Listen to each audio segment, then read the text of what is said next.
in 2023.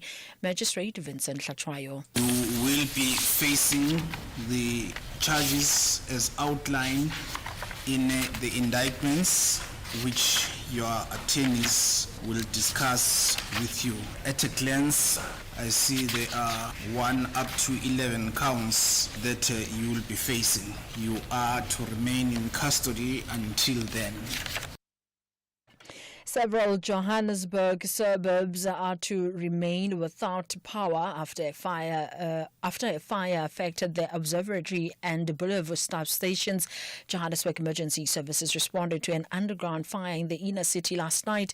City Power spokesperson Isaac Mangena says technicians will await a green light from the EMS before repairing damages underground. The areas that are affected by this include substations that supply Bellevue, Bess Valley, Bruma Lake, Sarladine, Kensington, Houghton Estates, and also Observatory and surrounding areas.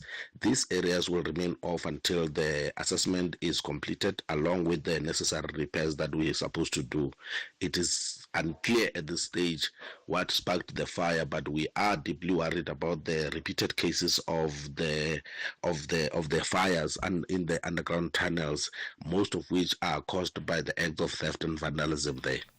The International Criminal Court has condemned the move by U.S. President Donald Trump to place it under U.S. sanctions. Trump yesterday issued an executive order accusing the ICC of illegitimate actions targeting the U.S. and its close ally Israel. The BBC's Anna Holigan reports. The action against the ICC follows the court's decision in November to issue arrest warrants for Benjamin Netanyahu and his former defense minister Yoav Gallant for alleged war crimes and crimes against humanity in Gaza. In the order, Donald Trump said the ICC had abused its power. The Netherlands, which hosts the court, said it regrets Mr. Trump's decision. The president of the European Council, Antonio Costa, said sanctioning the ICC threatened the court's independence and undermined the international criminal justice system as a whole.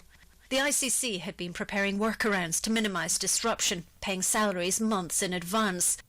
Recapping the top story, the South African Student Congress has raised concerns over the ongoing student accommodation crisis in Johannesburg. I am Mondela Mbara for SFM News Headlines at 1:30. The National School Nutrition Program and social grants are instrumental in ensuring that children's needs for food and other essential services are met. We need a minimum health promotion levy of 20% on all sugary drinks to support social protection initiatives. Find out more on the next episode of Chew on This at heala.org, HEALA.org, on 30 January from 3 p.m.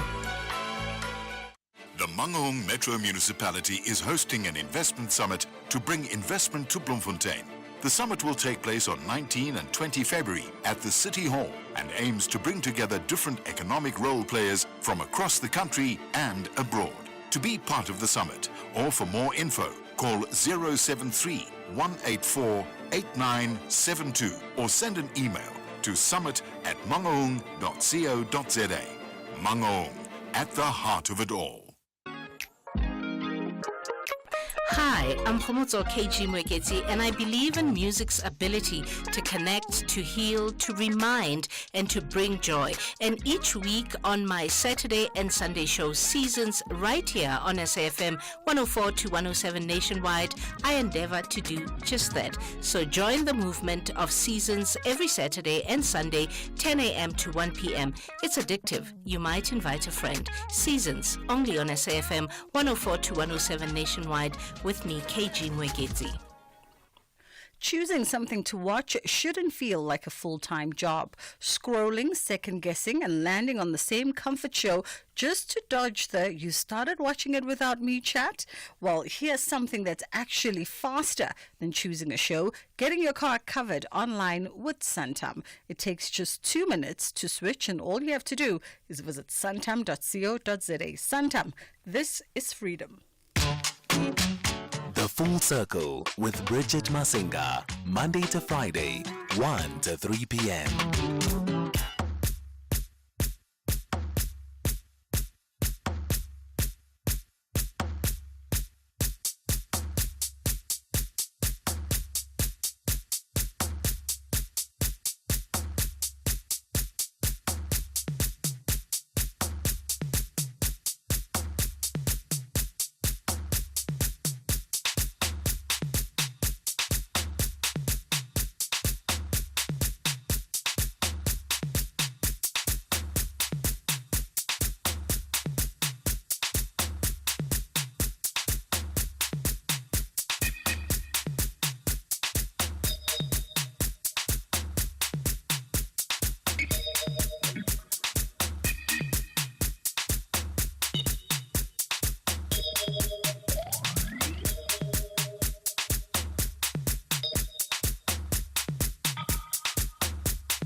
coisas, festas, pessoal a dançar, mas eu não sei como é que eu vou explicar, como é que eu sinto.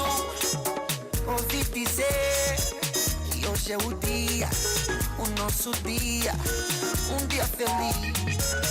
E eu só sei que eu perto de ti quero estar, agora e pra minha vida inteira.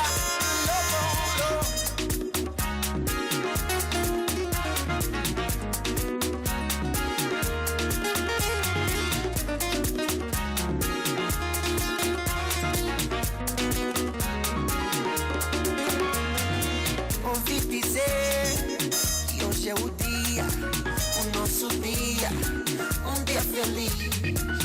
E eu só sei que eu perto de ti quero estar, agora e pra minha vida inteira. La vida, a nossa vida é tão linda, faz chorar. La la la la. La vida, a nossa vida é tão linda, faz chorar.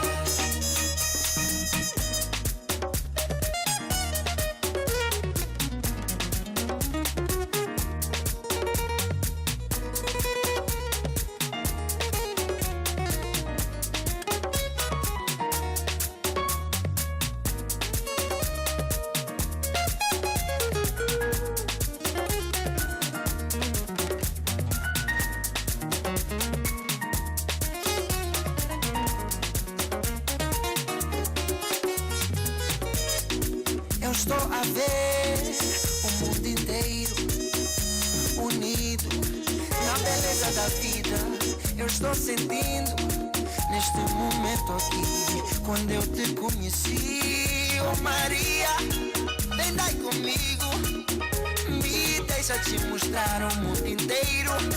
Oh Maria, me diga o nome da sua redondeza, vou te fazer ver o mundo. La vida, a nossa vida é tão linda, faz chorar. La la la la la la. La vida, a nossa vida é tão linda, faz chorar. Faz chorar, faz chorar. Essa vida é tão linda, faz chorar. Faz chorar, faz chorar. Essa vida é tão linda, faz chorar.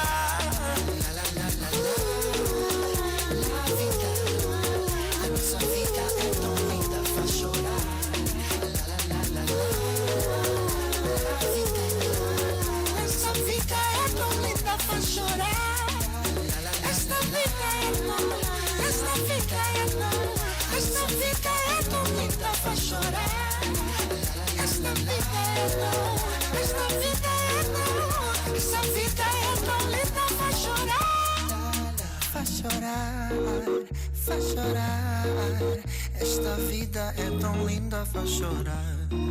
Faz chorar, faz chorar, esta vida é tão linda, faz chorar.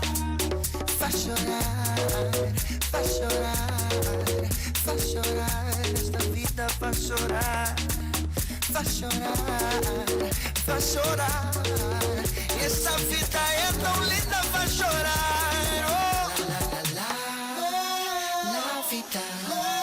A nossa vida é tão linda, faz chorar.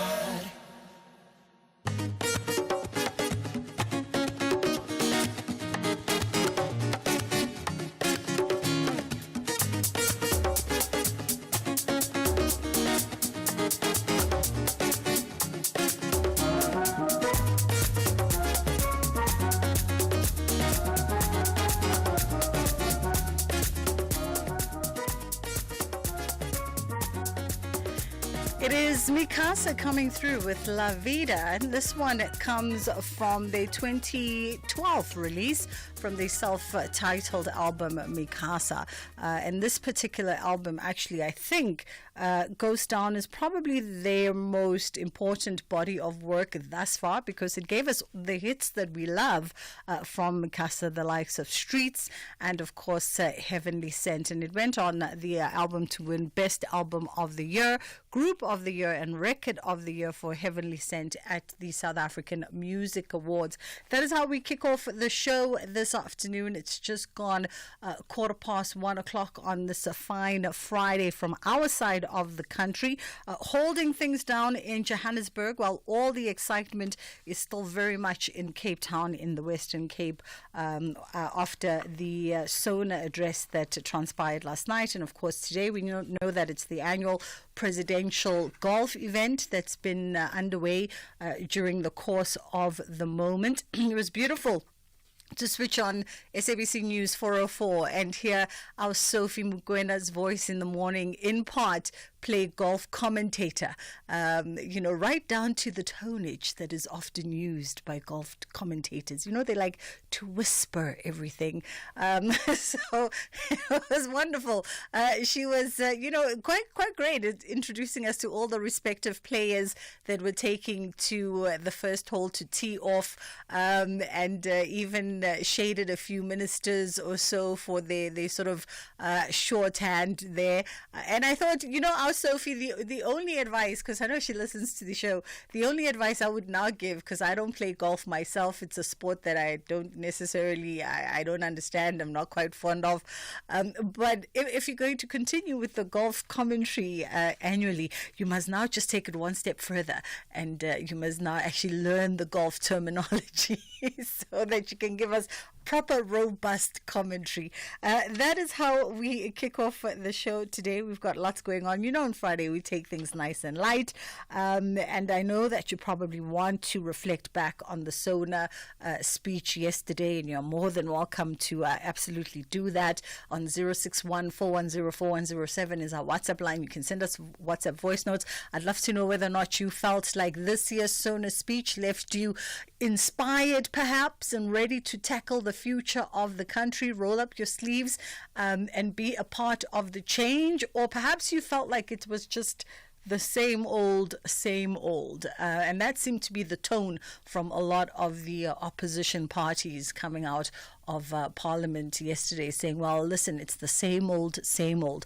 So yeah, I'd love to know your perspective regarding the State of the Nation address. Are you feeling a little bit inspired today, a little bit more optimistic after the President's address? On Fridays we take things easy on our end, but easy doesn't mean that we bring you less of a show. In fact, we are bringing you today someone who is quite the legend within the South African jazz landscape, a living legend, and someone whose work has certainly contributed to the greater musical environment in South Africa. McCoy Khubata joins us now, saxophonist. He's going to be on the line with us for full access. And if you'd like to chime in and reflect on his work, or maybe some encounters that you've had with him, you're more than welcome to do so. You can obviously send us a WhatsApp on 061-410-4107, or you can call us on 086-000-2032. Perhaps, he's formed part of the soundtrack of your life, and you want to reflect back on that. We're also going to be catching up with South African activist Zuleika Patel is going to be joining us, and Zuleika won the Media Influencer of the Year at BRICS and the SCO Young Leaders Award. We'll find out more about that, and then I'll tell you what else is coming up on the other side of 2 o'clock. Let's take a quick pause and we'll be right back. The whispers in the morning as I look in your... This February, the month of love and self-care, at SAFM we're celebrating with you, spreading love to all. Let's embrace kindness, connection, and self-care. And as always, SAFM will continue leading the conversations that move us through love, wellness, and everything in between. This month, let's love ourselves, love each other, and keep the conversation going. SAFM, leading the conversations that move us. 'Cause I'm yours.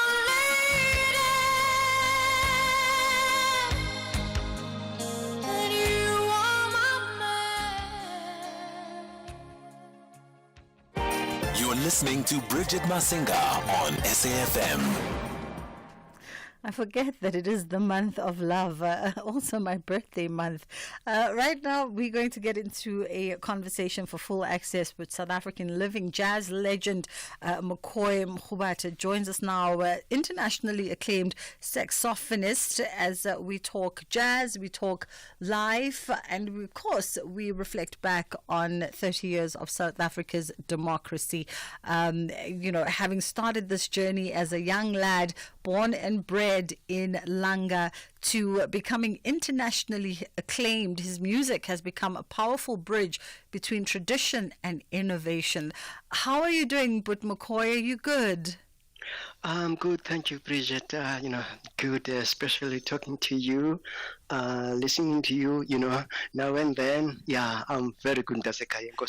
It makes me so joyous when living legends say, from time to time, we listen to you, young girl. Thank you so much for the time. We appreciate it. I don't even know where to begin, because your name is synonymous with South Africa's living jazz legends. Your contribution to the music just is completely beyond measure. You stand your own like amongst the greats of the country, but perhaps let's rewind it back. Let's rewind it back, and I'm always interested to know, as a young boy growing up in Langa, in Cape Town, growing up at a time at the height of apartheid, with all of those tensions in that very volatile environment. What was young McCoy Mkhubata dreaming of? What was, the dream for yourself when you looked into the hourglass of what you wanted to be? Interesting question. Growing up in Langa, Bridget, I used to be an amateur boxer. And but my first love was drawing, being drawer. I used to paint sketches and all of that, And funny enough, around about 8, I just knew that I'm not an 8 to 5 guy. Definitely not. I'm gonna work for I just knew. I thought I would be, a visual artist and all of that. And then, of course, my other passion, boxing, because where I come from, it's big, Yeah. It was even bigger in the 70s, being a toddler in the 60s, and then prior to that, I was just a toddler. Lucky that there was lots of music around me. It only occurred to me later that one absorbed all those sounds of the Merrimacs that used to rehearse opposite my grandma's place Kwalanga, a big band that used to rehearse there, and also lucky that very street, Sigawe Avenue, there was a great legend, that I only met in the 1974 when he came back from exile, Louis Muhulu. And then opposite us, there was a middleweight boxer, Sydney Hoho. Later in the 70s, we had Oneka Kumalo. There's also Precious Bata. So it was, culturally, sport-wise, it was very rich. Now, fast forward to 76, that's when I knew, music now. After picking up a penny whistle in 1976 during the height of, uprising, our lives revolved around going to rallies, attending rally meetings, I'm embarrassed to say burning infrastructure, now and then, embarrassed to say that, but I need to mention it. But it was also it was also indicative of the day, right? It was a reflection of the time. True. Yeah, exactly. Yeah. So one had enough time on his hands to a point that I used to, my drawing skills were growing, My room, I had a bigger room back at home. So I had these drawing buddies that we used to sketch anything from landscape to abstract. One of my friends, Moekes, used to play penny whistle. Yeah. And then I tried it one day and I fell in love with it. From that day on, around 1976, the music bag took off, and then the drawing took a nosedive. I was, yeah, to a point that 3 years later, 1978, my mom bought me a side flute, a flute. Yes. Yeah, which is more professional. The penny whistle, penny whistle can be limited. You need to have a couple of ones so that you can get all the keys. Yeah. Yeah. Yes. Continue with McCoy. Oh, yeah. But then 1978, within 6 months of playing this, I was called to do an audition. I'm an 18-year-old now. Mm-hmm. An audition with a band called Fever. And then I got the job. That's where I started professionally in 1978, 18-year-old. And then 1980, I bought my very first tenor saxophone. Wonderful. Like they say, the rest is history. And then, The rest is wonderful history. And you know what I love about the picture that you paint of your street and your neighborhood in Langa, from, sort of your boxing ambitions, your love of art, to having a professional boxer just a few doors away, to having the Merrimack's big band just opposite, is that it's very reminiscent of, sometimes when we look at like the great Gerald Sikota's artworks, Yes. and you look at the humdrumness, and I remember reading an interview many years ago where he was cited as saying, in the midst of turmoil and apartheid and protest actions and burning tires and everything that was going on within blackness in black communities, there was just the normal humdrumness of life where people practice music, went to church, did their washing, enjoyed their Sunday, laughed, gossiped with their neighbors. Life continues even in all of that. And as you're speaking, sort of describing your youth to us, I closed my eyes and I literally just envisioned how beautifully it sort of speaks to the work that a Gerald Sikota has captured on canvas. Wow, amazing. Yeah, wow. Let's forward now to, you then get discovered by one of my favorite old men who also listens to this show. Yes. Sipho Hot Sticks Mabuse. That's right. How does that come about? It came about when he came to perform at the Good Hope Center with Harari, and I was performing with Louis and the Jive. He is, curtain raising, performing before him. He took a note of me. A few months later, Brakaya Mahlangu, who played saxophone with him, was busy, so he remembered, hey, I saw this young man performing, with this band. And then there was no Google, there was nothing, but he searched, no internet, and then got hold of my manager, the late Jonathan Coutier, and said, hey, guess what, McCoy? The Crazy About Six Mabuso wants you. I said, what? Yeah.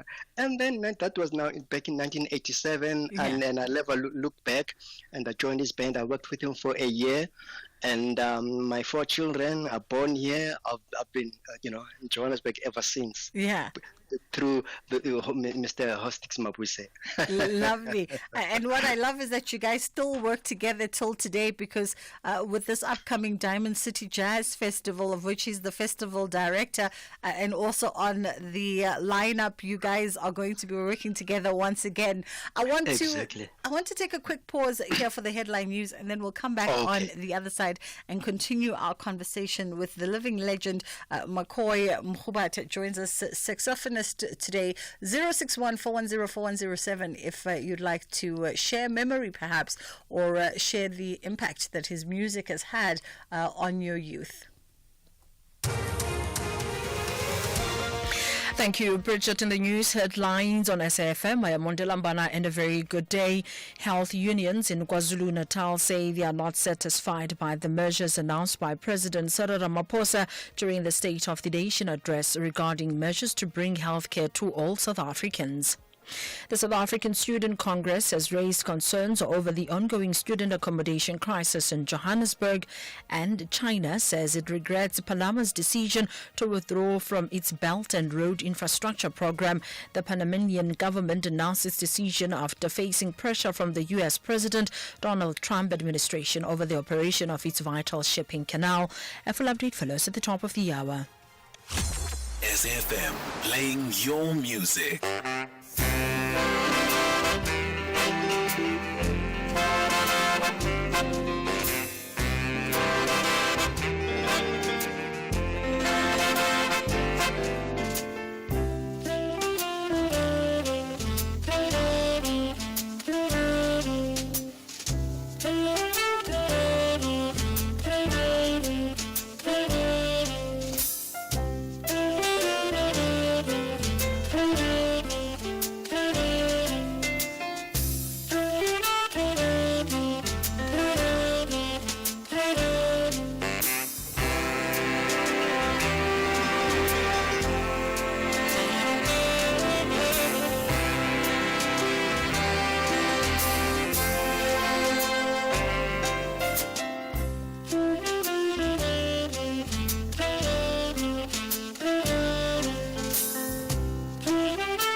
It is the sounds of McCoy Mukubata coming through. Mr. and Mrs. Adonis is the name of this one, and it dates back to 2002 from the album Face the Music.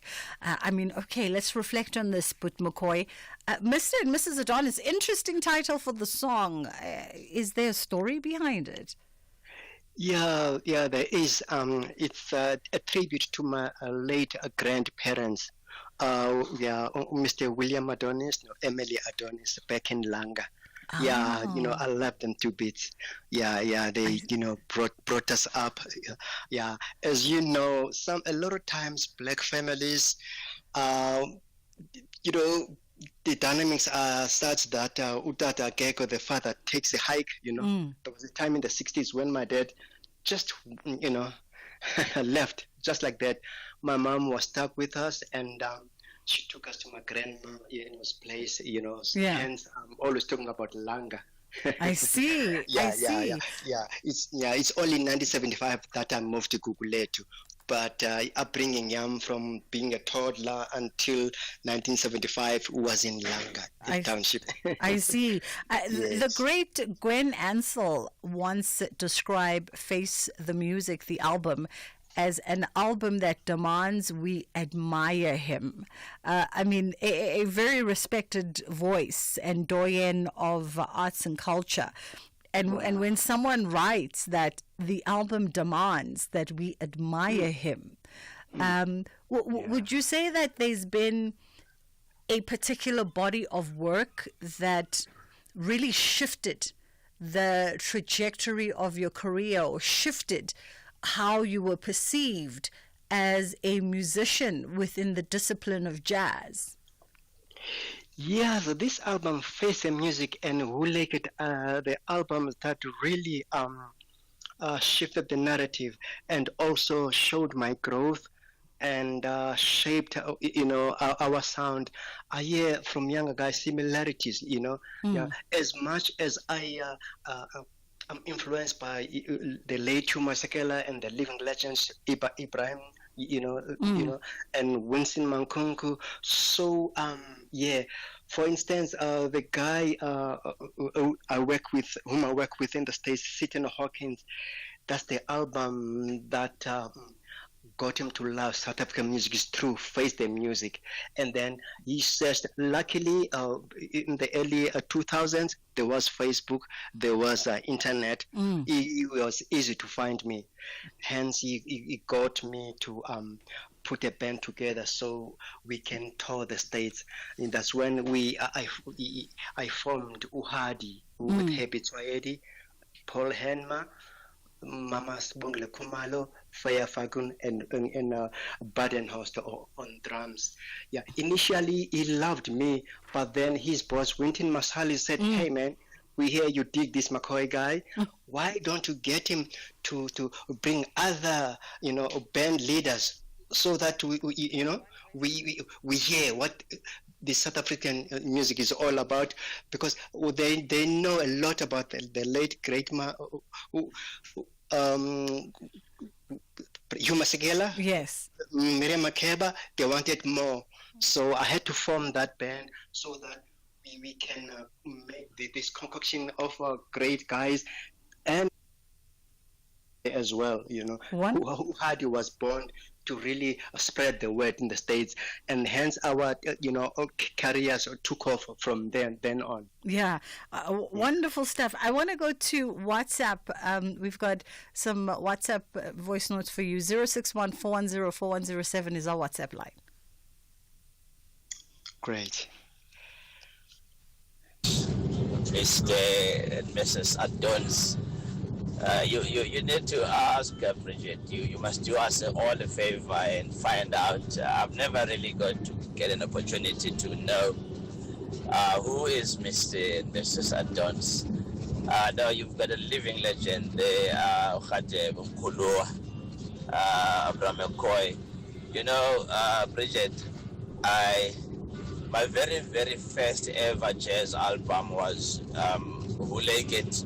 I bought it at a music shop in George on Courtney Street many years ago. I think it was in 2001, 2002. And I've cherished that for years. I obviously don't have that CD anymore, but I still have many more CDs of Bramekwemko. But I happen to be a regular in the Jazz Natives in Guguletu and Langa in Cape Town at Gugasteve and Waprasek. So I get to listen and live, watch, in fact, live Bramekwai singing. He's such a humble, intelligent human being. He's a living legend. This is Pindile here in Cape Town. Bridget, thank you for a great show. Well, thank you. Thankfully, Pindile, I beat you to the punch. and I already asked about Mr. and Mrs. Adonis. But it's such beautiful words being shared. And tell me this, Yes. but McCoy, when you hear people sort of reflect on the impact that you've had in music, in community, and in their lives, as a living legend, we talk a lot about giving people their flowers, but I often sometimes wonder sort of what for you does it do as the receiver of these words? Yeah, it's, Bridget, it's just humbling and assuring me that I'm doing the right thing, just giving people what they want, and also, Yeah, I think my music, is just like me. There's no pretense. It's me. Every other album has its own story. I don't, as much as, like I said earlier, I'm influenced by Brahu, Winston Mankunku, Abdullah Ibrahim. But at the end of the day, I worked hard. I've been working so hard that to find my own voice. Yeah, I think those two albums help. Touch that, and also, it is humbling and fulfilling because I really love people. Yeah. And my house is always full of young musicians. I'm open to answer questions. Yeah, I'm a very accessible person, to be honest, even to my fans. I love that. I mean, our time is fast finishing, unfortunately, but I want to ask you, I read somewhere, or I saw you say at some point, that the trumpet was once upon a time your instrument of first choice, your first love, and you were around about 12, 13 when you first picked it up. And then what changed? That's true. It's because of a certain instrument called the bugle, a brass instrument, which is similar to trumpet, except that it doesn't got valves. I really loved with it, and even with my uncles and aunts' music, I leaned on trumpet music. Seshmo, we had Seshmo albums at home, Lee Morgan. So I leaned, until the penny whistle took over. It changed my taste. This penny whistle was problematic.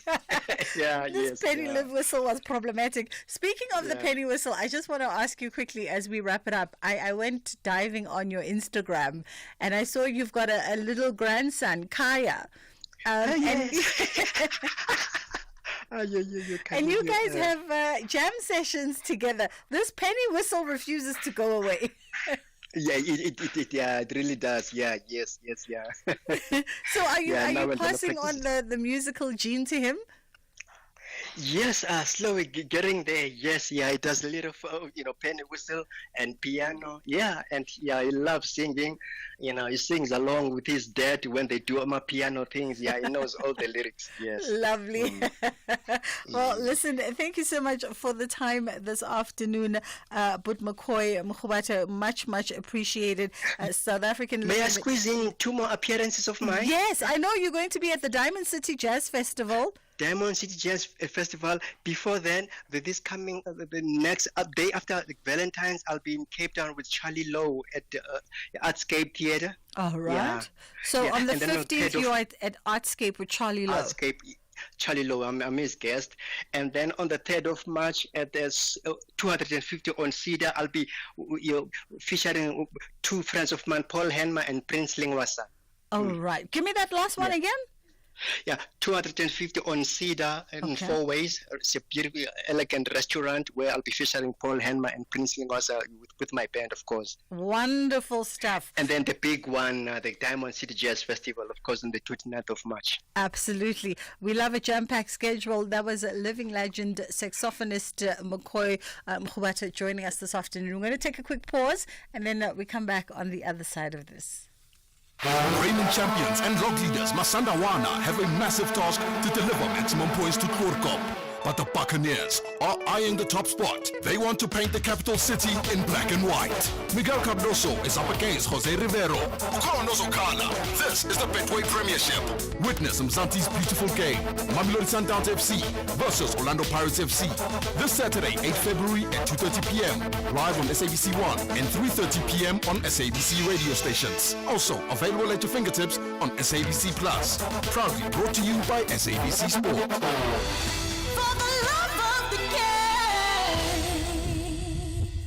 Stages, pages, screens, and more with Bridget Masinga. By the way, if you miss those dates, you can go to McCoy Mkhubata's Instagram handle and you can peep all the show flyers with the necessary information.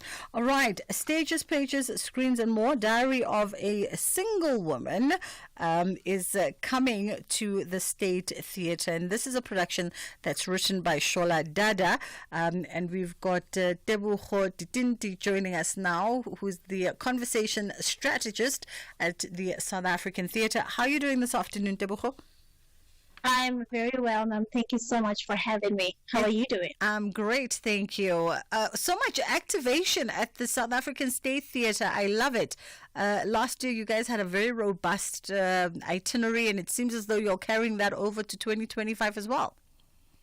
We are absolutely carrying it over to this year because, I mean, we cannot ignore the talent that we have in our country, and we want to expand and avail possibilities and stage time to as many artists as we possibly can, and as many that we can afford, because always the affordability is always an issue, but we stretch the rand as far as we can. Yeah, talk to me about this new production, Diary of a Single Woman, and this one is written by Shola Dada.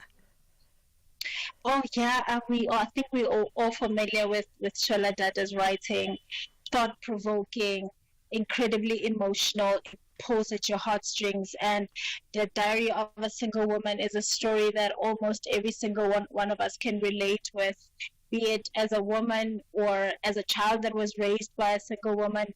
We have so many households that are not as nuclear as the rest, and it's a subject that we always have to keep the conversation about going. It's a subject that we can definitely not ignore, and it's a subject that we cannot be ashamed or embarrassed to talk about, because it is our reality. Some of us are from such households, and we need to take away the stigma attached to being raised by a single woman or being a single woman, so it's a subject that we really is a part of our reality, sadly, and we cannot keep pointing fingers. We can just talk about it. Absolutely. And the unique perspective of this one is that it's actually told through the story, or am I mistaken, through the story of a Nigerian woman, because it comes from the Nigerian narrative, but also a narrative I think that we all share universally as women. Yeah, as I've mentioned, it's a story that everybody can relate to, and this is based from absolutely Nigeria. A young woman in Lagos, Kike, who is the lead character, and who's just really trying to make it in life and try to make something of who she is. And she's being told that you absolutely have to get married because otherwise you are shaming the family. Yeah. As if there is something wrong with opting for this sort of lifestyle. I don't want to give too much away with the story, but then eventually her dad arranges for her to get married, as he did with his two older daughters. The father would be the one to arrange these marriages, and decided to arrange one for Kike as well. And the audience will be drawn to see how then everything unfolds, and not everything is all rosy. Marriage is not for everybody, to be quite honest. Yeah, there are some people who are just okay not being married, and there is nothing wrong with that. And even if you are introduced to a good man, if you are not, I don't want to use the term wife material, but we do live with that term, because sometimes most women are not wife material simply because they just don't want to be married and don't subscribe to the institution. Not that there's anything wrong with it, but our personal preference is to not be attached to a man. Or if you are with a man, let's not get the government involved, because when you get married, you get the government involved. Absolutely. And all Kike says is, I want to be with the person that I choose to be with and leave when I want to leave. I don't want the government to tell me that I can't leave this man, or I don't want tradition to tell me that I have to be Mrs. Somebody. Got you. Tebogo, we have to leave it there for this afternoon, but 28th February is when the show opens, and it's running until the 9th of March. That is the performance run at the State Theatre, 28th February until the 9th of March. And of course, you can always go to the State Theatre box office to book your seats for this one, Diary of a Single Woman, coming to you this month end. It's 10 to 2 o'clock. We're going to take a quick pause, and then we come back. We catch up with social activist Zuleika Patel. Ever since Uspilion won 5,000 rand, 5 tower on Wheel of Fortune, he only wears white push-in sandals. Star white, Baba. And he owns 10 identical pairs. Before he did not even know the Queen's language. Now, Kalabo, wow. Chance, let's watch Wheel of Fortune weekdays, Monday to Friday at 7:30 on S3 and see how one spin changed Spillion's life and how it can change ours as well. In just one day. Are you looking for the best spectacle and sunglass deal? With Specsavers buy one get one offer, you get great value for money. You know you can trust us with over 350 stores nationwide. Get a free pair of branded prescription sunglasses up to 3,200 rand when you purchase a comprehensive eye test and spectacle frame with lenses on your first pair. Choose from top brands like Police, Hugo, Tommy Hilfiger, Carolina Herrera and more. There really is no reason to go anywhere else. Affordable eye care, Specsavers. T's and C's apply. Hi, my name is Kutlwana Masote, your host of Weekend Sundowner Classics every Saturday and Sunday afternoon between the hours of 4 and 7 p.m. exclusively on SAFM. Now, this is where you get your best classical music jams on any radio platform. Join me every Saturday and Sunday afternoon between 4 and 7 p.m. Weekend Sundowner Classics. You'd think that reheating leftovers would be quick, right? But somehow they're still cold. So back in they go, and yet still cold. So by the third time, you just eat them anyway. But you know what's faster than reheating leftovers? Getting your car covered online with Santam. And it only takes 2 minutes to switch, and all you have to do is visit santam.co.za. Santam, this is freedom. Bridget Masinga on SAFM. All right, let's catch up now with this incredible young activist whose voice really is one of the voices that have become synonymous with shaping a generation, and at the age of 13 led a movement against discriminatory hair policies in South Africa.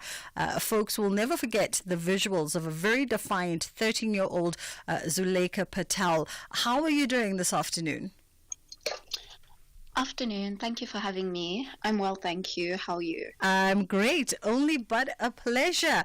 Let's talk about it. I mean, let's firstly celebrate the fact that not only did you stand in your power as a 13-year-old woman, but you've continued to do so for a generation, and you've continued to champion the importance of young people having voices around issues that affect them directly.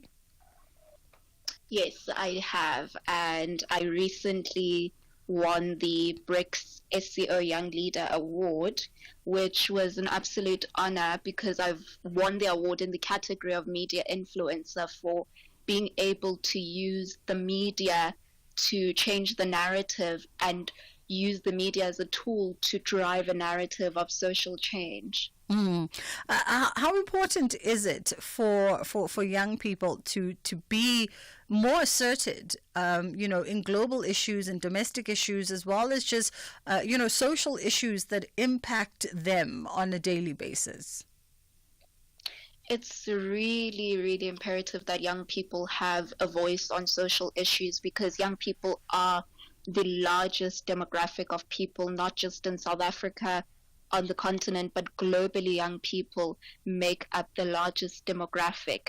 And that in its own means that young people are the ones that shape their present, and also shape their future ultimately. So it's very important that young people have a voice on the socio-political, economic issues in their country as well as globally, because global issues also affect our country as well. And congratulations on that award, by the way, being honored with Media Influencer of the Year at the BRICS and the SCO Young Leaders Award in Kazan, Russia. What does that do sort of for you as a young person, but also, I guess, probably in just the recognition of the work, and does it enable you to be able to walk into bigger rooms, walk into bigger spaces, and have your voice be heard? The award is more than just a pat on the back, because it enables me to be in larger rooms. And I mean, when I was in Russia, we had a sitting in the Kazan Kremlin, and we're sitting with one of the governors. So it enables me to be vocal in larger rooms, and especially rooms which are able to present opportunities for young people in the country. And it's also such an honor to have my work recognized globally and seen within the BRICS network, because that fosters youth participation and the strengthening of youth participation within BRICS. And BRICS is such a pivotal thing for our country as well. So it strengthens the participation of young people. It's opened larger doors for me, and it's given me a voice within the BRICS nations. Here's a curveball for you, Zuleika. Last year we spent a lot of conversation with young people in South Africa, obviously 30 years of democracy and leading up to elections. And a lot of young people on the ground, leveled a criticism to young activists who were very prominent, whether it's leaders that came out of Fees Must Fall, Roads Must Fall, and other social movements. And youth said, where do these leaders go after the headlines, after the TV coverage? Where do they go? Because we don't see them activating for us on the ground within South African borders. What would you say to those young people who feel that way as a response, and as someone who has taken up a position as a voice of young folk? I don't necessarily think that question's a curveball, because most of the leaders from those social movements, such as Fees Must Fall, Roads Must Fall, the social movement I started as well, have gone into spaces where they're actually decision makers. I mean, the likes of Fasiha Hassan, she's a parliamentarian as well as a chief whip, and it's important to maintain an active engagement with young people, particularly the ones that are parliamentarians, because they're in positions where they're able to make decisions for young people and advocate for young people. And I can speak for myself, having gone into various roles both locally and globally, that have enabled me to continue to not just use my voice, because it's one thing to use your voice, but what is the practicality of using your voice? What are you actually doing within policy work and the framework of different policies that affect young people? Is your voice heard within those policies? Are you able to shape those policies and drive change through using those policies? So I'm able to speak for myself, having gone into rooms such as those, and I firmly believe that when young people rise to the forefront of popular social movements and gain a sense of, whether be it local or global popularity, it's not to say that you become a star or a celebrity. It's more to recognize your importance in society as a voice, and you can't remain on the ground forever. You have to move from grassroots movements into decision-making rooms, or else you're never going to have an actual impact if you remain at a grassroots level. And so with that, the more prominence you gain, you have to pivot your career now into going into decision-making rooms and actually sitting with stakeholders and making decisions for the livelihoods of young people, or else you're never going to make an actual impact. Because I'm going to make an example using myself. Had I remained the girl that was at the forefront of a movement that turned into a mass global movement, and I remained the girl at the forefront of protests or protest action, I would never be able to actually drive social change at a high level, both within policies, within rooms where people are making decisions, and actually influence decisions for young people in those rooms and engage stakeholders on a high level. So when you gain that prominence, you have to use that to pivot your voice in a direction of being able to be at the decision-making table, or else there's no real tangible impact. Yeah, I mean, listen, I think that makes sound sense indeed, and continue being the voice of a generation and making that global impact in the rooms that matter. And congratulations once again, being named the Media Influencer of the Year at the BRICS and SCO Young Leaders Award in Kazan, Russia. It's 2 o'clock. Ondela is here with your news at the top of the hour, and then we'll come back on the other side and celebrate another phenomenal South African. Voter Kellerman joins us to celebrate his most recent Grammy Award.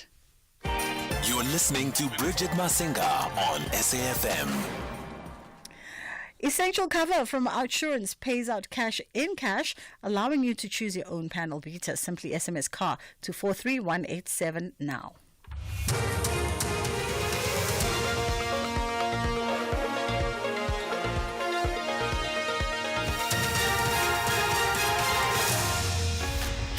Thank you, Bridget. Top stories at 2 KZN health unions unhappy with SONA address and SASCO concerned over student accommodation crisis. For SAFM News, I am Ondela and a very good day.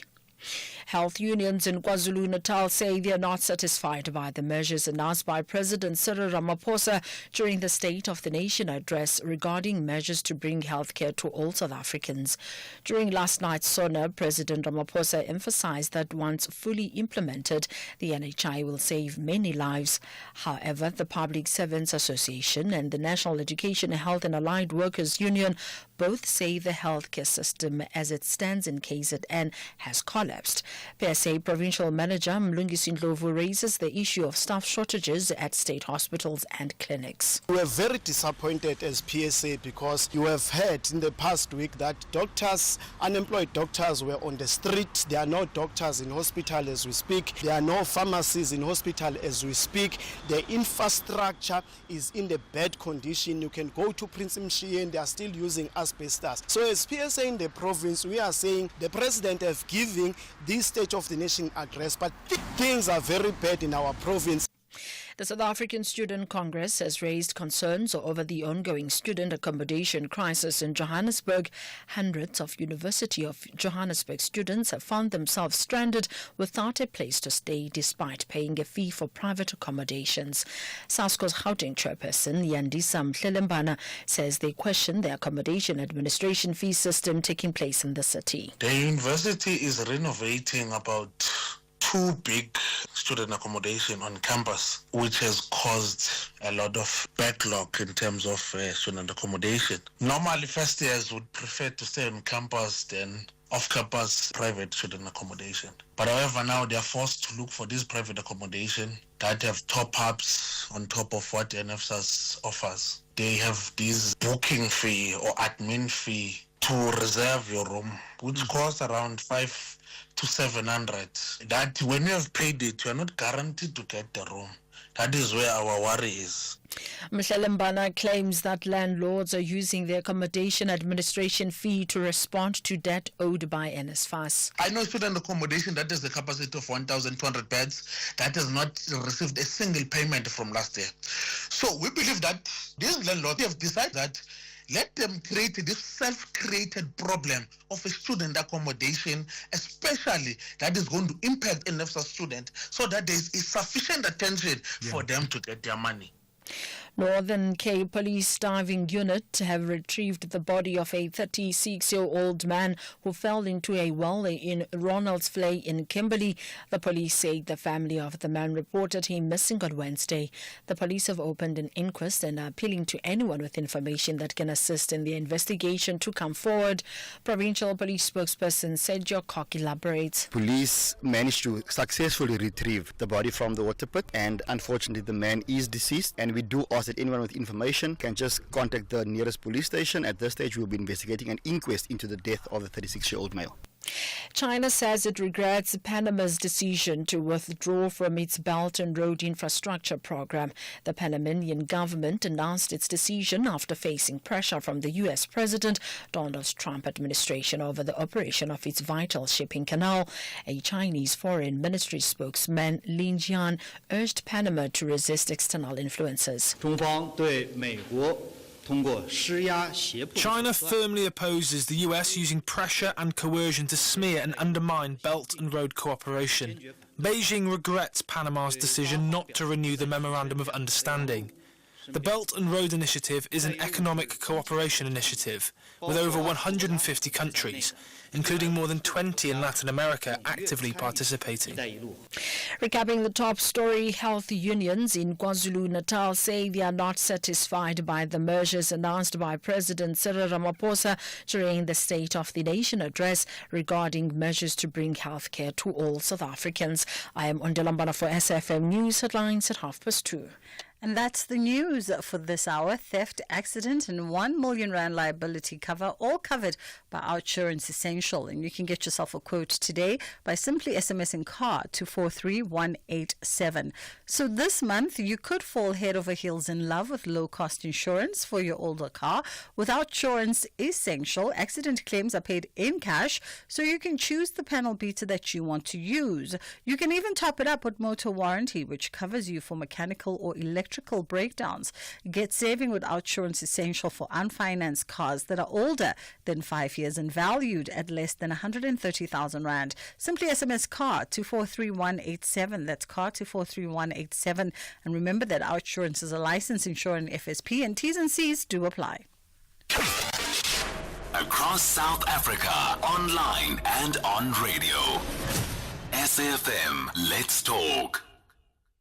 Ever since Uspilion won 5,000 rand, 5 tower on Wheel of Fortune, he only wears white push-in sandals, star white, Baba, and he owns 10 identical pairs. And before he did not even know the Queen's language. Now, Kalabo, wow. Chance, let's watch Wheel of Fortune weekdays, Monday to Friday at 7:30 on S3 and see how one spin changed Spillion's life and how it can change ours as well. In just one day. Are you looking for the best spectacle and sunglass deal? With Specsavers buy one get one offer, you get great value for money.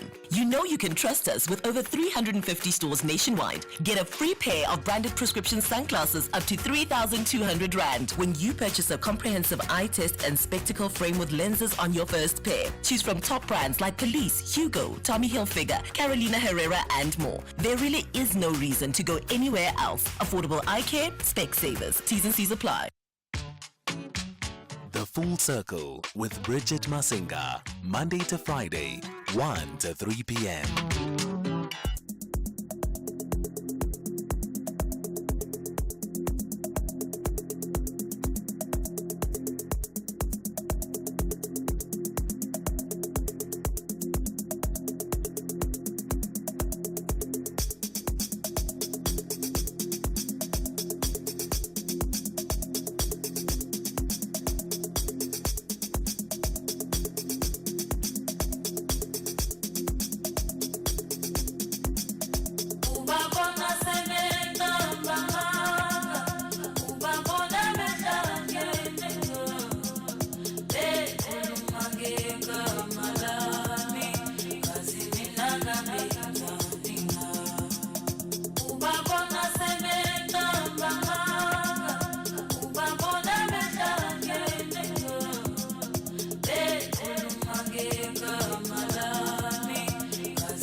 Grammy Award winner Zakes Mantwini featuring Nana Atta on this one, Amanga, released back in 2021 from the album Ghetto Kong. Ghetto King actually is the name of the album, and it is the third studio album by Zakes Bantwini, and we thought we'd play a little bit of Zakes Bantwini because, of course, you know that he, alongside Vota Kellerman and Nomcebo Zikote, actually won a Grammy Award for Best Global Music Performance for their hit Bayete. It wasn't the first time that Vota Kellerman had won a Grammy Award. He'd done it before. He'd won an award prior in 2015, my apologies. And of course, he just recently did it again for a third time, winning a Grammy just this past week. And he joins us on the line right now, a celebrated South African flutist, Grammy Award winning. How are you doing this afternoon, Vota Kellerman? You good? Thanks, Bridget. Yes, I'm absolutely over the moon, as you might imagine. I mean, some of us we can only imagine what it feels like to have three-time Grammy Award winner sort of as the preambler to your name. Yeah, no. Last time when it was two times, I changed it from two times to multiple. Okay.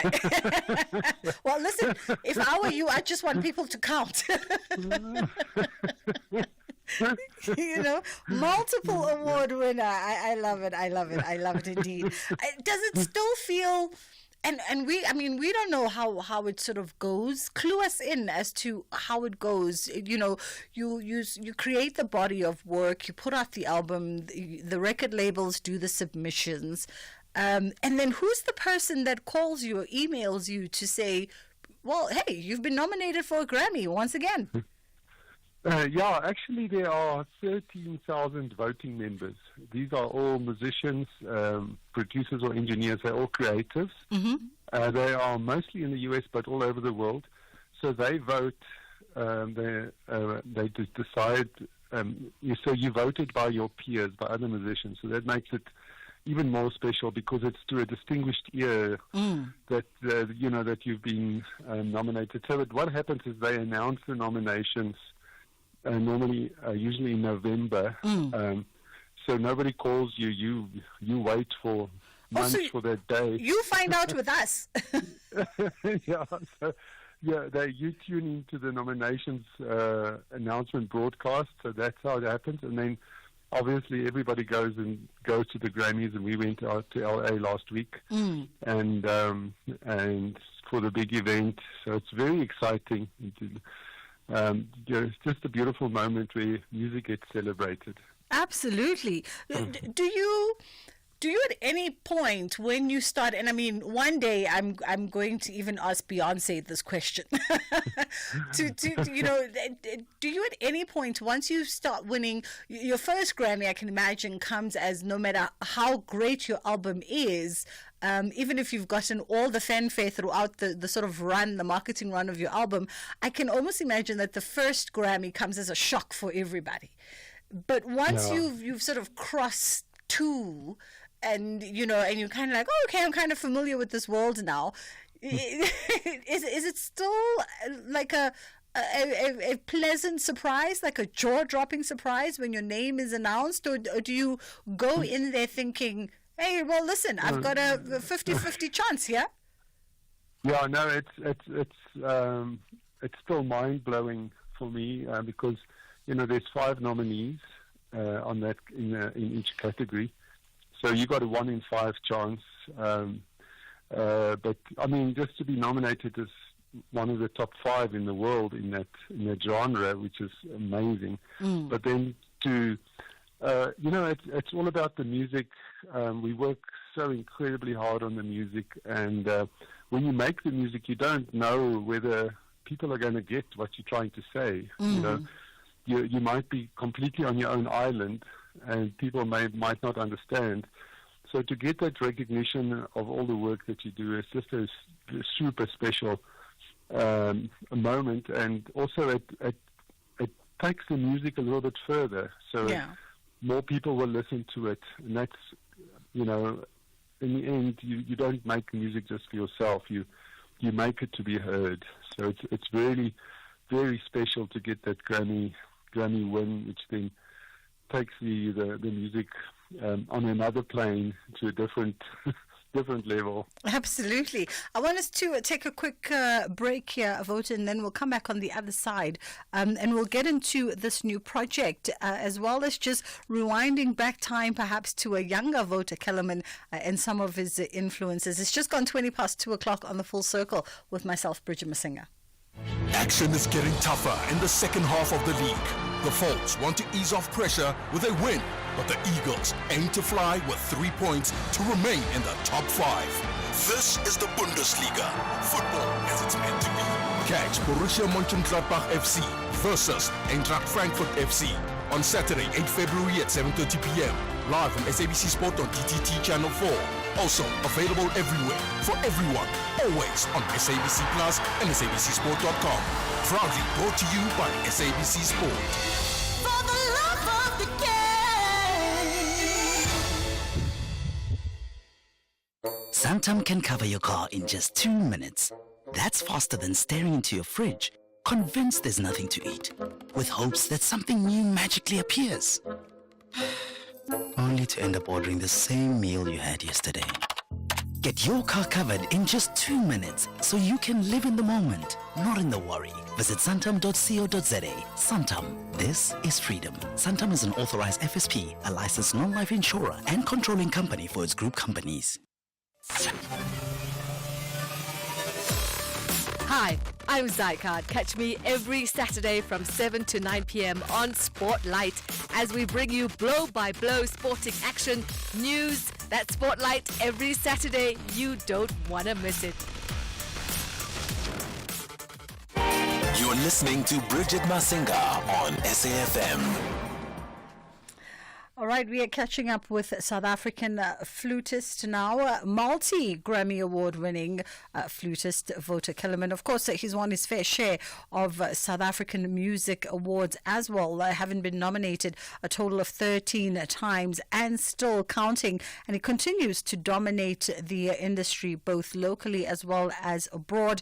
He was one of the headline performers at the 2010 FIFA World Cup closing ceremony and is released 11 albums and counting.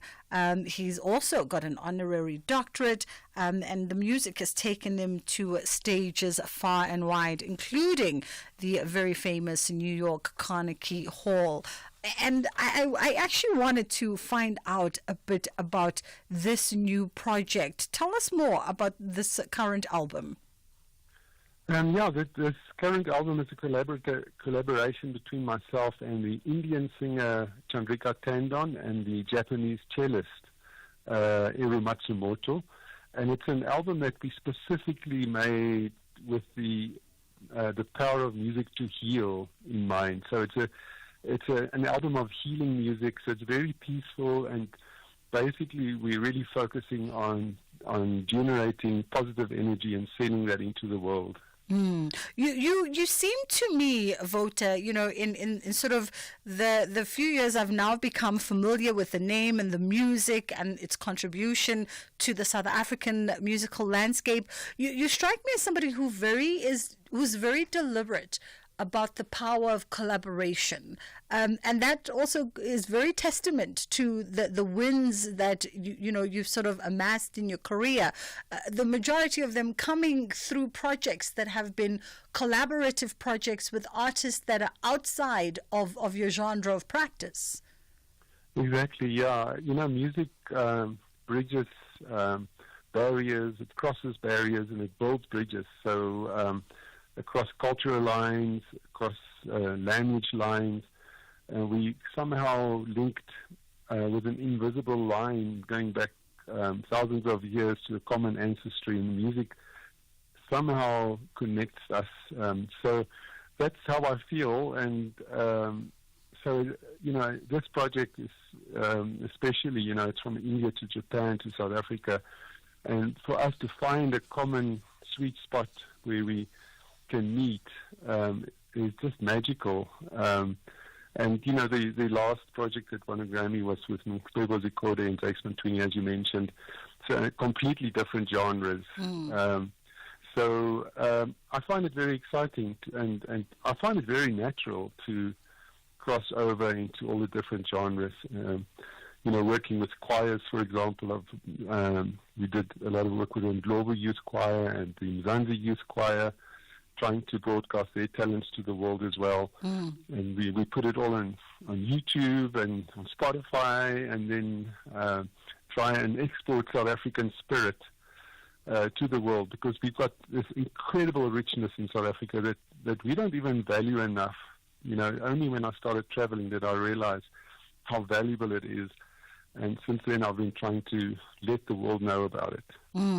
Wonderful stuff, because we really do need more South African cultural ambassadors who go out into the world and really introduce people to the essence of what it is to be South African and our very unique experience and perspective. And you definitely are one of those individuals. And interestingly, what I find interesting is, you know, you speak about sort of the power of music and the power of collaboration, and I wonder, because I read that when you were younger in your household, in the Kellerman household, music was quite curated, and it really spoke more to the classics, the Bachs, the Mozarts, the Beethovens, and there was very little room for what I read for any kind of circular music, but somehow a Miriam Makeba album found its way into the catalog. That's right. Yeah, that's right. And the other thing is, you know, as you're right, there's only classical music in my house, but when my mom went off to work when I was little, the lady who looked after me played African music the whole morning. So from very early on, I had already loved the different sounds, and I was just inherently curious. So when I started making my own music, I spent a big part of my life making classical music, but when I started writing my own music and making my own music, those influences came to the fore. And I love that curiosity. Are you able to maybe pinpoint to a childhood memory of what maybe stood out, either an artist or a particular song or a particular show tune, you know, that yourself and your nanny would sort of enjoy during the day before the parents came home? Yeah, there was a Miriam Makeba song about the little flea. Mary Makeba singing, where did the little flea go, or something like that. And it was such a cute little song. It was kind of a borderline children's song. And I just loved it. It had a Caribbean flavor to it as well. And I used to play that song non-stop. Yeah, and I heard my first pop song when I was a teenager. Oh. I didn't hear one pop song. You know, I went to visit my friend, and his sister was sitting in front of the hi-fi and playing the song over and over, crying each time. It was like, you know, a sad song about someone who had cancer, and that was my first pop song. And then he introduced me to Neil Diamond, and so slowly all those influences started to take place. Very interesting indeed. Well, listen, we've fast come to the end of our conversation with you this afternoon, but once again, congratulations. I think this is in fact, you know, I just realized that I've spoken to you on the back of each one of your Grammy wins, but I've been at different radio stations for each one of them. So congratulations to you, except for last year when I was here. Congratulations to you once again. Thank you, Bridget. A job well done, and looking forward to seeing what other incredible bodies of work you continue to create with your collaborators and creative friends from all around the world. We need more South African ambassadors out there, especially in these times. More South African ambassadors who go out and just preach positivity around the country, but also introduce folks around the world to just how dynamically creative and colorful South Africans really are. That was Grammy Award winner Vota Kellerman.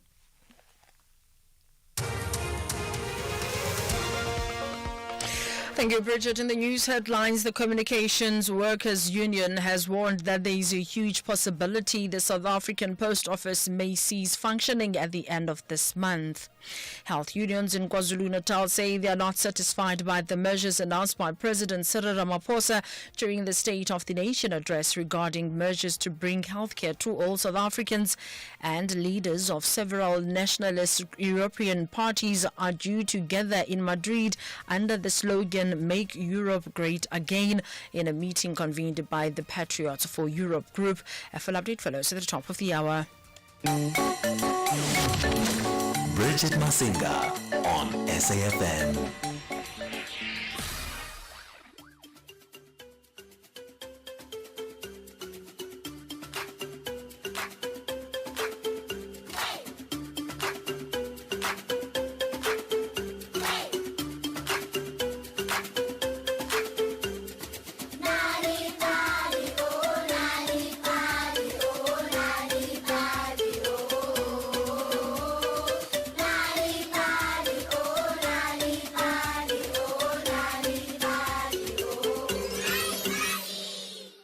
Friends, and welcome to Nali Bali. The signs of jealousy in a child can vary, but they usually include outbursts of anger or tears, displaying aggression towards siblings or peers, making comparisons between themselves and others, or withholding affection. If not addressed properly, jealousy can cause negative outcomes in our psychological development. It is important to address the root of the situation and come up with solutions to help cope with our feelings. Children who exhibit jealousy often become clingy and demanding of attention. They may demand more hugs or not want to leave the room, just like Lily's dog Bobby. On today's story called Lily and Her Friends, written by Lihlono Loriba. But before we listen to today's story, let's all get up and dance!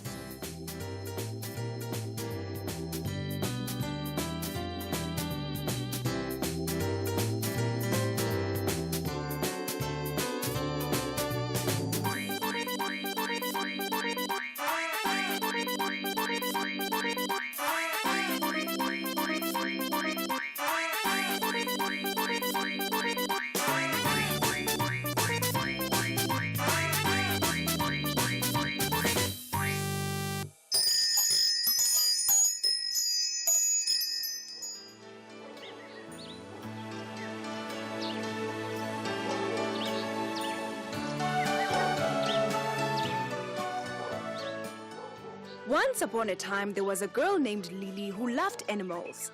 She begged her parents to get a dog. She thought a dog would be a wonderful friend to play with. At first, her parents didn't want her to get a dog. Who will look after the dog? Asked Lily's mom. I will look after it and take it for walks every day, promised Lily. Lily, you need to know caring for a pet is such a big responsibility, said Lily's dad. I promise I will be responsible. Please, please, please, can I get a dog? Begged Lily. Lily's mom and dad finally agreed. Okay, Lily. You can choose a dog at the animal shelter. Thank you so much, said Lily happily as she hugged her parents.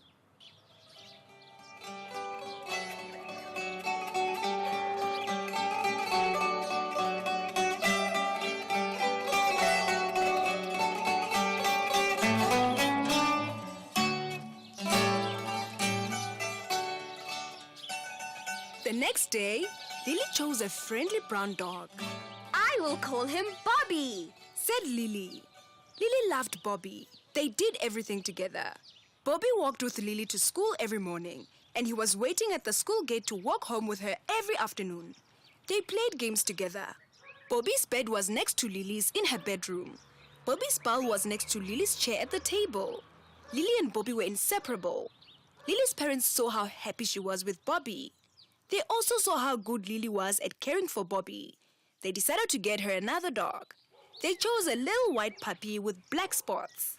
Aw, thank you, Mom and Dad. He looks so cute, said Lily as she hugged the little dog. I love my new dog. I'm going to call him Spots. Lily gave Spots a lot of love and attention. She gave him so much attention that she didn't spend time with Bobby like she used to. Lily moved Bobby's bed further away from her bed so she could put the new dog's bed closer to hers. Bobby still walked with Lily to school, but all Lily spoke about was how she couldn't wait for Spots to grow up so that he could walk with them.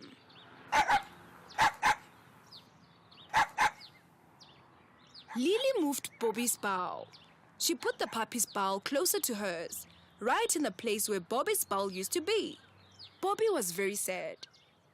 He was used to getting all the attention from Lily. Now Spots slept and ate closer to Lily than he did. Bobby thought, Spots has taken my place. Once he's grown, Lily won't need me to walk with her to school anymore. The next day, Bobby walked with Lily to school. As he was walking home, he thought, Lily really doesn't love me anymore. All she cares about is Spots. This Spots, that Spots. I don't think she'll ever notice if I just run away. Instead of returning home, Bobby just walked and walked until he reached a park where he used to play with Lily. He lay down with his head on his paws. He was so heartbroken. After school, Bobby was not waiting for her like he always did. Where's Bobby? Lily wondered. She was worried.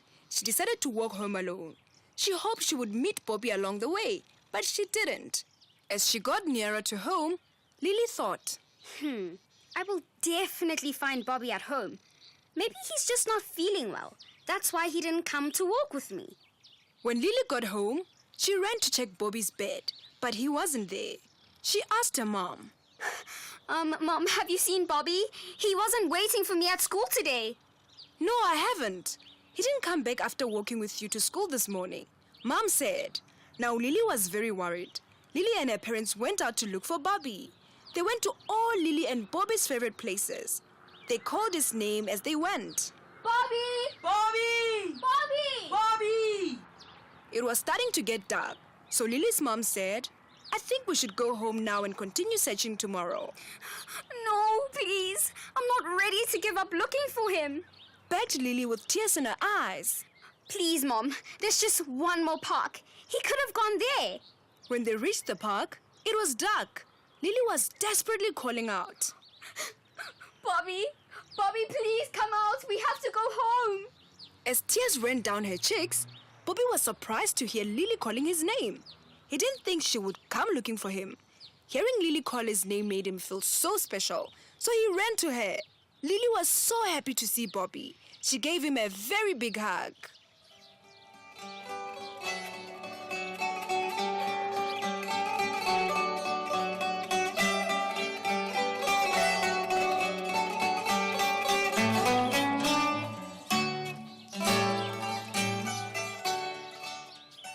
From that day on, Lily made sure that she paid attention to both Spots and Bobby. Lily and her dogs did everything together. Bobby was very happy, even grew fond of Spots. As Lily played with the dogs, she realized that everyone needs love and attention. It is so much more fun to do things with your friends.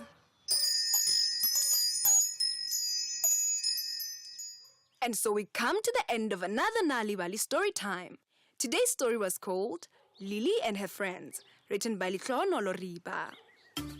Did you know that reading and telling stories to children at home can help them do better at school? If you want free stories to read to your children or for your children to enjoy on their own, visit Nali Bali website www.nalibali.org or Mobi site www.nalibali.mobi. You will find stories in 11 South African languages, as well as tips for reading and sharing stories with your children to grow their potential. Also look out for the bilingual Nali Bali Reading for Enjoyment supplements with great children's stories and activities available in newspapers. Nali Bali, it starts with a story.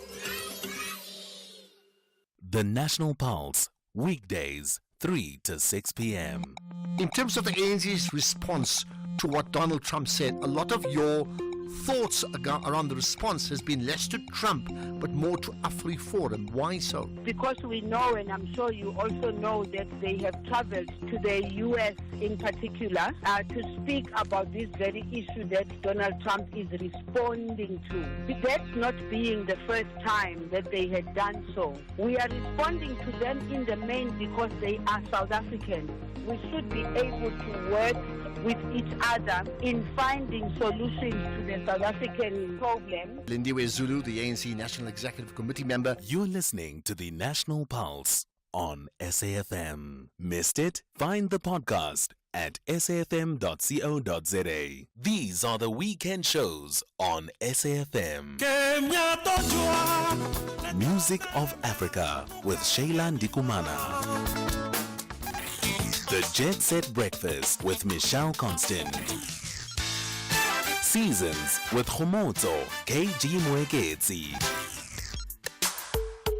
The soundtrack of your life with Ernest Pillay. Weekend Soundowner Classics with Kutlwano Masote. Spotlight with Zai Khan. The Weekend with John Gerika.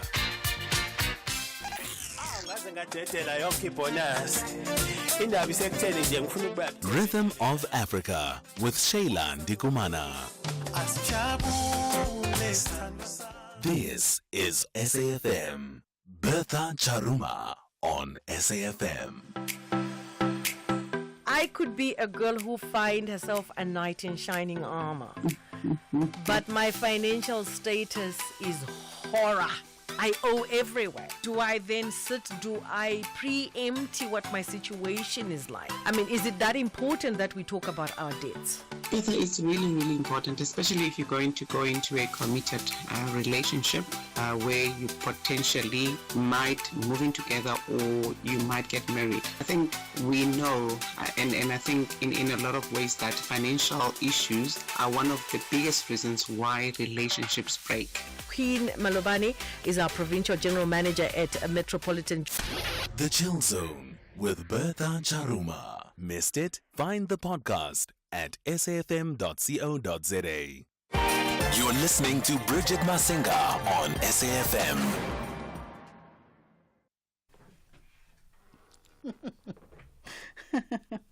I think my technical operators are always trying to play a sneaky licky game with me. As we wrap up the show this afternoon, we're talking the booming second-hand fashion industry in South Africa. And we're just going to explore exactly why this is thriving. You know, it's become more than just a trend. Apologies, I just got a hiccup. It's become more than just a trend, but it's sort of a cemented market now. And we've got Jackie May, who's the founder and editor of TWY GMag, joining us to, just help us understand what is the allure and what is the intrigue with previously owned wonderful fashions. How are you doing this afternoon, Jackie? I'm good, thank you. It's hot in Cape Town and it's windless, which is fantastic. Oh, please don't say that. I'm supposed to be in Cape Town this weekend and I don't want the scorching heat, so hopefully it cools down.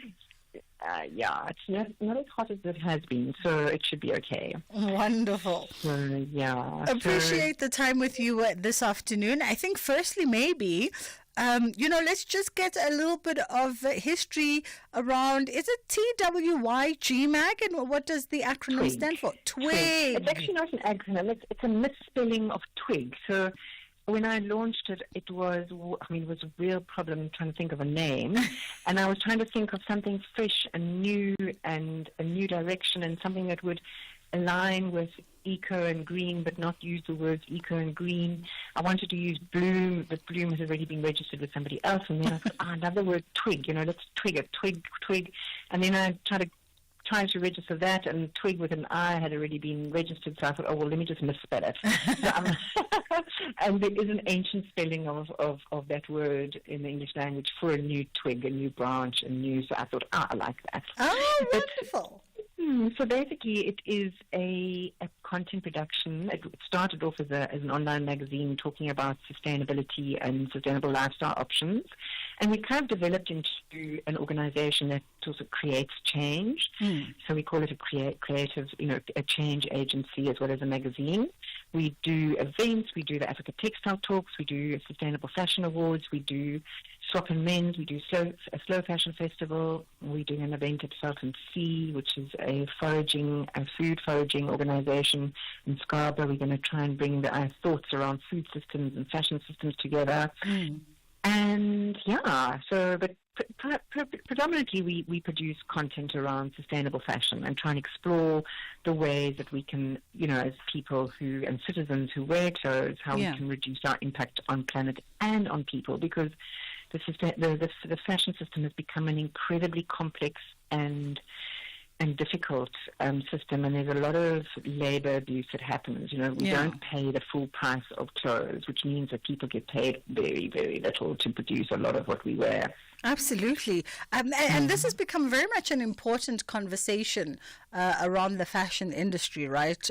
Just the sustainability of the sector, and also the social and socio-economic responsibility that we as consumers have. Yes, completely. Yeah. So, and I mean, as you know, everything in an economic system is difficult and complicated. So, how do we go about it? So when we talk about second-hand clothing, I think why second-hand clothing? Firstly, I've always had a love for second-hand clothing. As a student a long time ago now, I'm not going to tell you exactly when, but I can tell you it was a long time ago. I loved walking in and out of charity stores and looking for quirky things and, unusual clothes that I could afford to buy.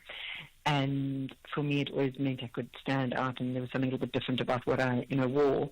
But so I've always been a sort of a vintage charity shop buyer. But now, what I like about secondhand clothing is that you can swap up your clothing. You can buy things that that you might not find somewhere else. You can change up. You don't have to sit with the same clothes, because the most sustainable clothing is already in your wardrobe. But then, if we all like a bit of change, so going secondhand is a really good option. But I also really like the idea of encouraging people buying locally produced clothes, because we want to encourage local jobs, we want to encourage the local sector, and rebuild what we've lost during the massive globalization movement, where jobs went offshore.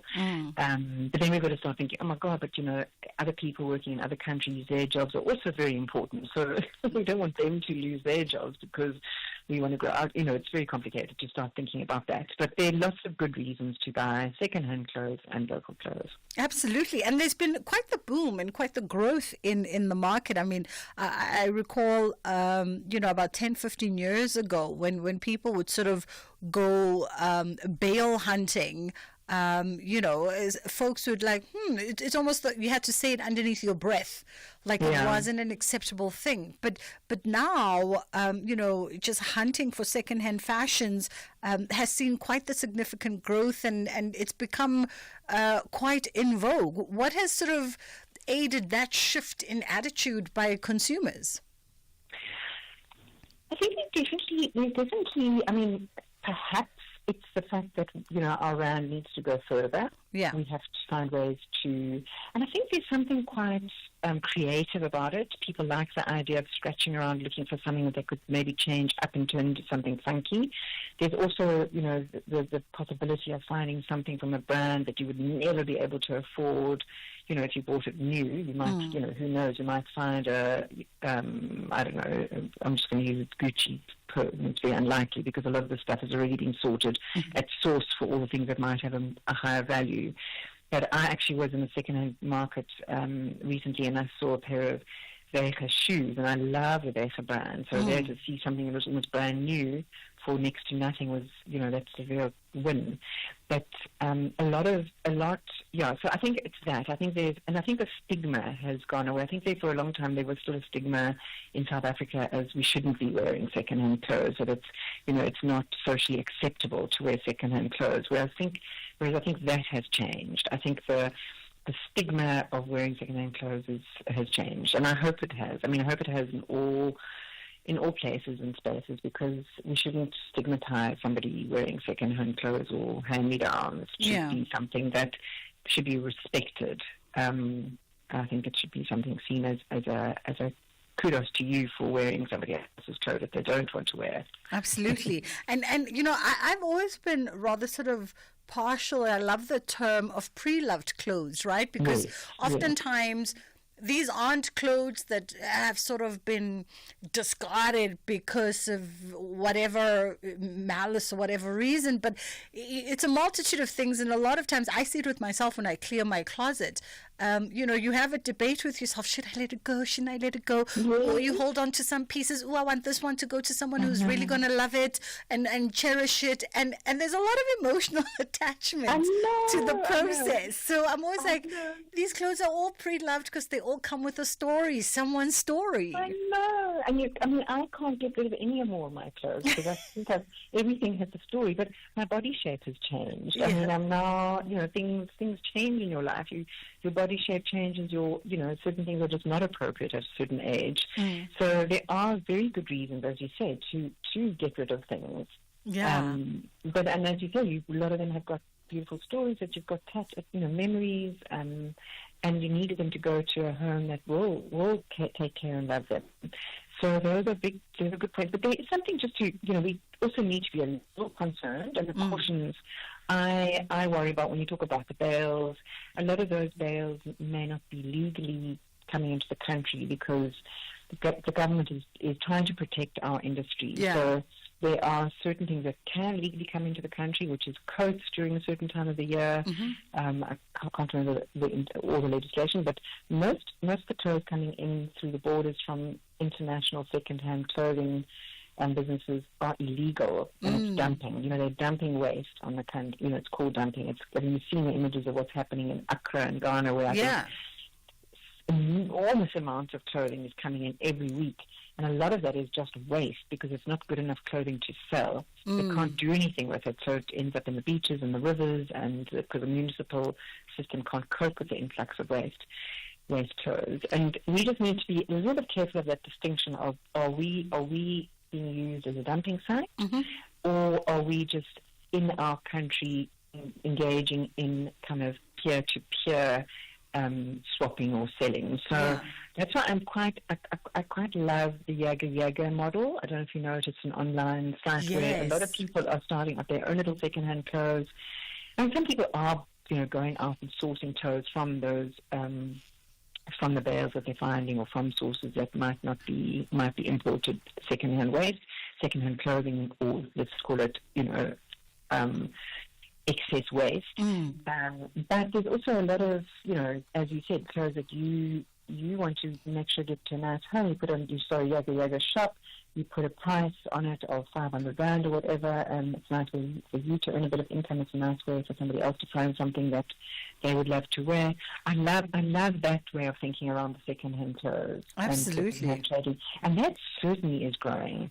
That really, really is growing. I mean, the number of thrift stores, the number of little markets have started in Cape Town, and I'm sure in Joburg as well. And, you can see people doing it on their personal Instagram posts. I think it's very exciting. Absolutely. And I think that all adds to sort of reshaping the narrative around previously loved clothing, as you say.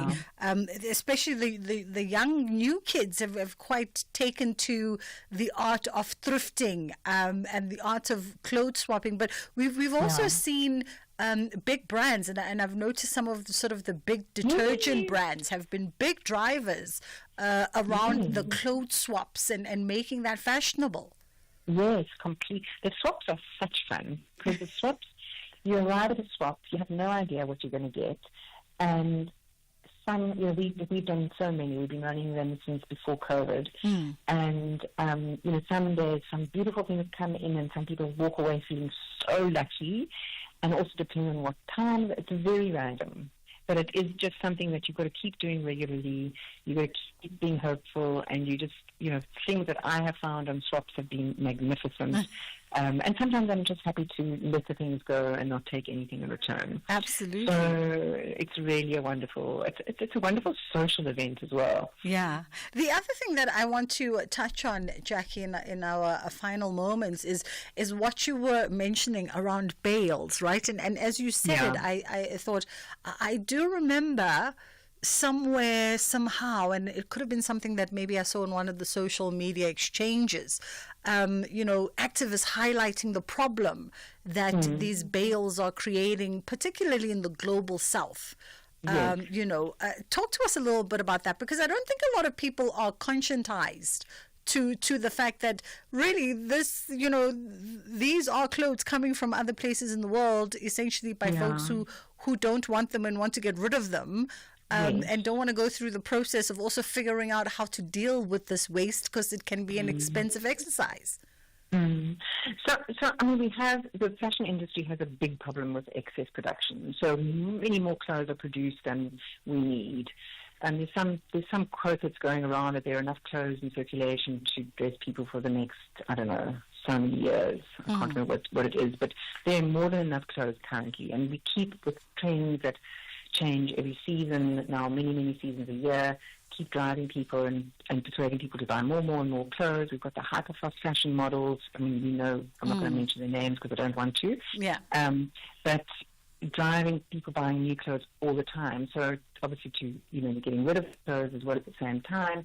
And what happens to those clothes in many global north countries, there's boxes for people to take their clothes thinking this is for donations, this is going to go to charity, these are going to go to people who really need them. Then they go to a sorting company somewhere in Europe, and those clothes get sorted. The valuable ones get taken out because they can get a lot of money from, for instance, a cashmere jersey has a higher value because there's a recycling cashmere factory in Italy that will then turn, that cashmere into another beautiful cashmere jersey. The higher value Gucci luxury brands will be taken because they can get lots of money from them, from, second-hand clothing stores in Europe. Then all the clothes of lesser value get baled and get through second-hand traders, will find their way across the world, Afghanistan, South Africa, Chile, not so much South Africa, but Kenya, Ghana, all over, Uganda, where they have ruined local clothing industries, local fashion industries. I say that people walk around in clothes that have absolutely no cultural meaning to them. T-shirts with I don't know, unknown saying in a different language that makes no sense to somebody who's walking around, a village in, Tanzania. Let's say.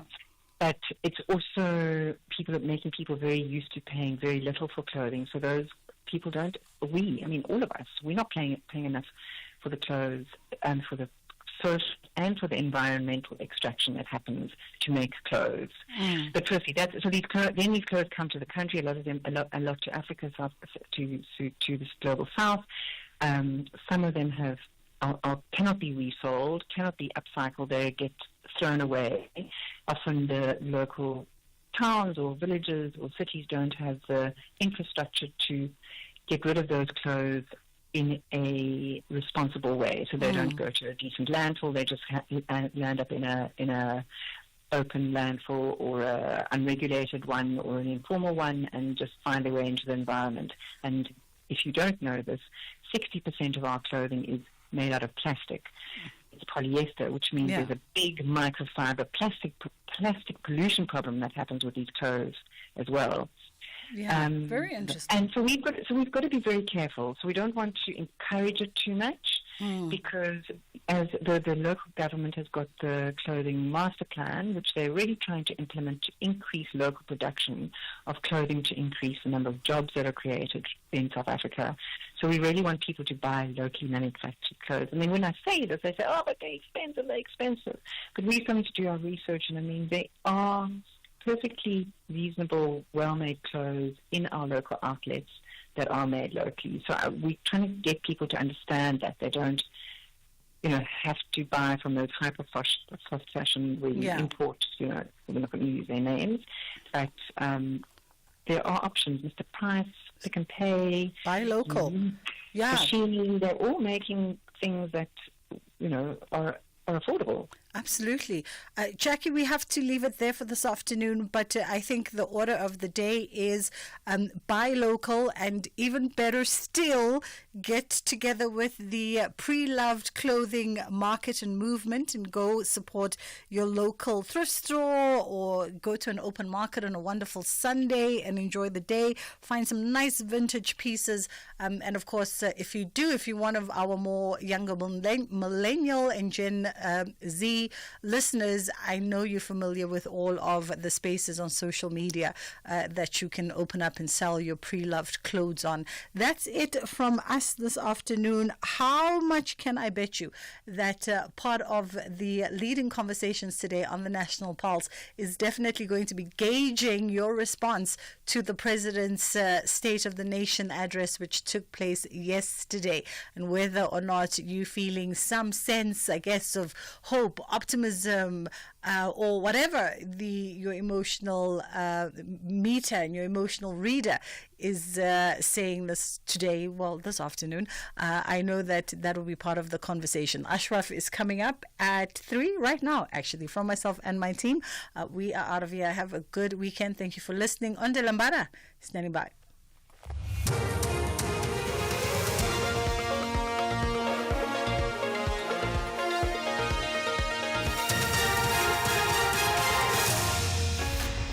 Thank you, Bridget. Top stories at 3. SASSA grant beneficiaries urged to replace their gold cards, and KZN health unions unhappy with SONA address. For SFM News, I am Onde Lambana, and a very good afternoon. SASSA and the Post Bank are appealing to social grant beneficiaries to replace their SASSA gold cards with the new Post Bank black cards by the end of this month. Should the beneficiaries fail to get the new card before the deadline, they will be unable to access their SASSA grant payments. Beneficiaries can exchange their cards at a Post Bank site located at the following